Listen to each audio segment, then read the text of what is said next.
ਬਾਜ਼ਾਰ ਵਾਲਿਓ ਤੁਸੀਂ ਇਹਨੂੰ ਇਹ ਨਹੀਂ ਸੀ ਦੱਸਿਆ ਕਿ ਦਾਰੇ ਦੇ ਸੂਰਾਂ ਦੀ ਕੰਧ ਪਿੱਛੇ ਉਹ ਆਤਿਸ਼ਫਸ਼ਾਂ ਪਹਾੜ ਹੈ। अस्सलाम वालेकुम नाज़रीन, मैं तारक सानी ते तुसी वेख रहे हो मेरा YouTube channel रैबर entertainment plus.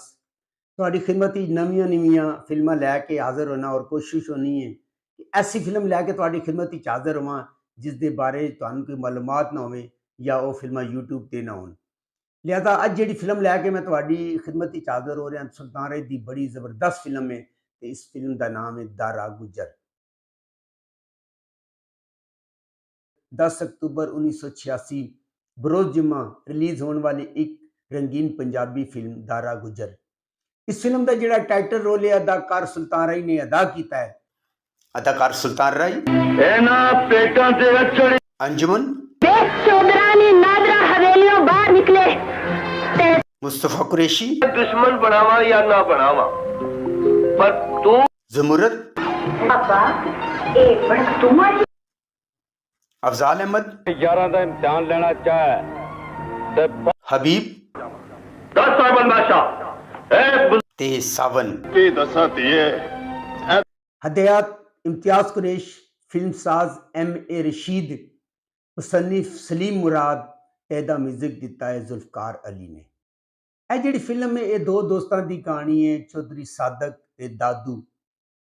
Chaudhary Sadiq का किरदार अदाकार हबीब ने अदा किया है ते दादू का किरदार अदाकार अफजाल अहमद ने अदा किया है। जिहड़ा चौधरी सादक होंदा है वह ईमानदार और एक नेक शख्स होंदा है और पिंड का चौधरी होंदा है और इंसाफ पसंद होंदा है।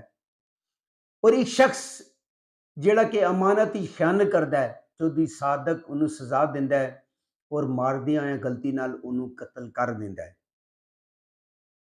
पुलिस चौधरी सादक नूं गिरफ्तार कर लैंदी है। चौधरी सादक का एक पुत्र होंदा है और वो अपने पुत्र नूं अपने दोस्त दादू के हवाले कर जाता है कि वो उसकी अच्छी तरबियत कर सके। कालू डोगर अदीब दा वीर जिहड़ा कि मालू डोगर होंदा है उसनूं चौधरी सादक कतल करता है ते इस चीज़ का गम, इस चीज़ का गुस्सा कालू डोगर नूं होंदा है। मैं ते कदे इस इलाके पुलिस नूं गश्त नहीं करन दित्ती, इसलिए कि इत्थे कोई भी जुर्म होवे ते ओहदा जिम्मेदार मैं। वो आके दादू के घर ते हमला करता है तो उसकी बीवी हाजरा नूं जख्मी करन तो बाद वो चौधरी सादक के पुत्र नूं अगवा करके लै जाता है। उसकी किस्मत अच्छी होंदी है कि वो बच्चा रस्ते जिहड़ा है वो सावन के टाए चढ़ जाता है। सावन एक गुजर होंदा है और उसका नाम खुशी मोहम्मद होंदा है। उसकी धी का नाम राणो होंदा है ते राणो का किरदार अदाकारा नगमा ने अदा किया है। बच्चे जवान हो जाते हैं। दारा का किरदार अदाकार सुल्तान राय ने अदा किया है ते मुस्तफा कुरैशी ने लाली का किरदार अदा किया है। दारा भी जवान हो जाता है ते लाली भी जवान हो जाता है। लाली दादू दे कोल होंदा है जबकि दारा सावन खुशी मोहम्मद दे कोल होंदा है। उहदी जिहड़ी धी राणो होंदी उहनूं चौधरी बुलंद दुध ना देण दी वजह तो अगवा कर लैंदा है। दारा उहनूं जाके मारदा है और राणो नूं छुड़ा के ले आंदा है। वक्त गुजरदा है, चौधरी सादक जेल तो रिहा होके आ जाता है और दादू को आके अपने पुत्र के बारे पूछता है। दादू जिहड़ा होंदा है अपना पुत्र जिहड़ा उहदा सगा पुत्र होंदा है लाली वो उहदे हवाले कर दिंदा है कि ये तेरा वो पुत्र है जिहड़ा तू मेरे हवाले कीता सी। जदों लाली नूं पता चलता है कि दादू उहदा सगा प्यो नहीं, उन्हें बहुत सख्त गुस्सा आंदा है और वो बेइज्जत करता है, अपने प्यो नूं बेइज्जत करके चौधरी सादक के नाल चला जाता है। अंजुमन ने इस फिल्म के अंदर नादरा का किरदार अदा किया है जिहड़ी एक पिंड की चौधरानी होंदी है और जदों वो बाजार या पिंड निकलती है तो सारे लोग पर्दा करते हैं लेकिन दारा पर्दा नहीं करता। नादरा के गुंडे हमला करके दारा नूं मारते हैं लेकिन दारा उन्होंने मार के नसा देता है और उन्हों का हवेली तक पीछा करता है।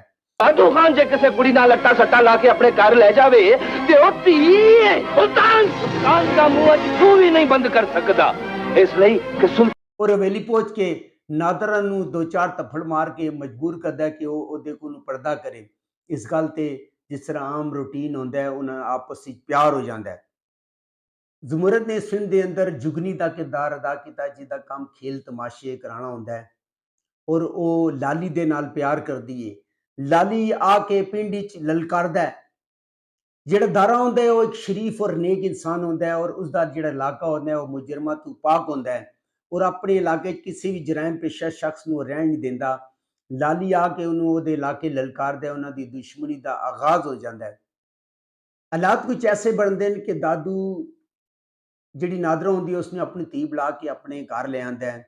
ਦਾਦੀ ਆਪਣੇ ਪਿਓ ਦਾਦੂ ਤੇ ਇਲਜ਼ਾਮ ਲਗਾਉਂਦਾ ਹੈ ਕਿ ਨਾਦਰਾ ਅਤੇ ਦਾਦੂ ਤੇ ਗਲਤ ਤਾਲੁਕਾਤ ਹਨ, ਲੇਕਿਨ ਦਾਰਾ ਆ ਕੇ ਉਹਨਾਂ ਦੀ ਬੇਗੁਨਾਹੀ ਸਾਬਤ ਕਰਦਾ ਹੈ। ਦਾਰੀ ਨੂੰ ਸਖਤ ਗੁੱਸਾ ਆਉਂਦਾ ਹੈ ਔਰ ਧਮਕੀ ਦੇ ਕੇ ਚਲਾ ਜਾਂਦਾ ਹੈ। ਚੌਧਰੀ ਸਾਦਕ ਦਾਰੇ ਕੋਲੋਂ ਮੁਤਾਸਰ ਹੁੰਦਾ ਹੈ ਔਰ ਆਪਣਾ ਪੁੱਤਰ ਬਣਾ ਲੈਂਦਾ ਹੈ।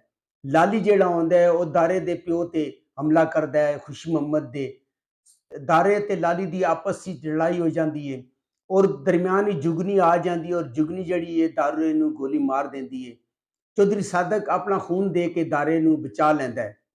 ਜਿਹੜਾ ਕਾਲੂ ਡੋਗਰ ਹੈ ਉਹ ਜੇਲ੍ਹ ਤੋਂ ਰਿਹਾ ਹੋ ਕੇ ਆ ਜਾਂਦਾ ਹੈ ਔਰ ਪਿੰਡ ਤੇ ਹਮਲਾ ਕਰਨ ਦਾ, ਔਰ ਦਾਰੇ ਨੂੰ ਜਿਹੜਾ ਦਾਰਾ ਦੇ ਉਹਨੇ ਆਪਣੇ ਘੋੜੇ ਨਾਲ ਬੰਨ੍ਹ ਲੈਂਦਾ ਔਰ ਪੂਰੇ ਪਿੰਡ ਵਿੱਚ ਉਹਨੂੰ ਘੁਮਾਉਂਦਾ ਹੈ। ਜਦੋਂ ਉਹਨੂੰ ਘੋੜੇ ਦੇ ਪਿੱਛੇ ਬੰਨ੍ਹ ਕੇ ਘੁਮਾਉਂਦਾ ਹੈ ਤੇ ਪਿੰਡ ਦੀਆਂ ਸਾਰੀਆਂ ਮੱਝਾਂ, ਚੁੱਕੇ ਉਹ ਗੁੱਜਰ ਹੁੰਦਾ ਹੈ, ਆ ਕੇ ਦਾਰੇ ਨੂੰ ਬਚਾ ਲੈਂਦੀਆਂ ਹਨ। ਜਿਹੜਾ ਕਾਲੂ ਦਾ ਪੁੱਤਰ ਹੁੰਦਾ ਹੈ ਉਹ ਦਾਰੇ ਦੀ ਜਾਨ ਬਚਾਉਂਦਾ ਹੈ। ਕਾਲੂ ਦਾ ਪੁੱਤਰ ਤੇ ਦਾਰਾ ਆਪਸੀ ਦੋਸਤ ਬਣ ਜਾਂਦੇ ਨੇ।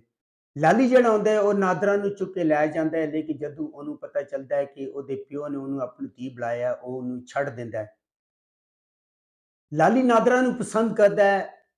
ਜਦੋਂ ਦਾਦੂ ਨੂੰ ਪਤਾ ਚੱਲਦਾ ਹੈ ਕਿ ਲਾਲੀ ਨਾਦਰਾ ਨੂੰ ਪਸੰਦ ਕਰਦਾ ਹੈ, ਜਿਹੜਾ ਦਾਦੂ ਹੁੰਦਾ ਹੈ ਉਹ ਰਿਸ਼ਤੇ ਵਾਸਤੇ ਖੁਸ਼ੀ ਮੁਹੰਮਦ ਸਾਵੰਤ ਦੇ ਘਰ ਜਾਂਦਾ ਹੈ, ਲੇਕਿਨ ਉੱਥੇ ਦਾਰੇ ਦੀ ਬਚਪਨ ਦੀ ਤਸਵੀਰ ਦੇਖ ਕੇ ਉਹਨੂੰ ਇਹ ਪਤਾ ਚੱਲਦਾ ਹੈ ਕਿ ਜਿਹੜਾ ਦਾਰਾ ਹੈ ਉਹ ਚੌਧਰੀ ਸਾਦਕ ਦਾ ਪੁੱਤਰ ਹੈ। ਜਿਹੜਾ ਕਾਲੂ ਡੋਗਰ ਹੁੰਦਾ ਹੈ ਉਹ ਪਿੰਡ ਤੇ ਹਮਲਾ ਕਰਦਾ ਹੈ ਔਰ ਹਮਲਾ ਕਰਕੇ ਰਾਣੋ ਨੂੰ ਗੋਲੀ ਮਾਰ ਦਿੰਦਾ ਹੈ। ਰਾਣੋ ਮਰਨ ਤੋਂ ਪਹਿਲੇ ਦਾਰੇ ਨੂੰ ਸਾਰੀ ਗੱਲ ਦੱਸ ਦਿੰਦੀ ਹੈ ਕਿ ਉਹ ਚੌਧਰੀ ਸਾਦਕ ਦਾ ਪੁੱਤਰ ਹੈ। ਲੜਾਈ ਹੁੰਦੀ ਹੈ ਔਰ ਲੜਾਈ 'ਚ ਜਿਹੜਾ ਦਾਰਾ ਹੁੰਦਾ ਹੈ ਉਹ ਸਭ ਨੂੰ ਮਾਰ ਦਿੰਦਾ ਹੈ।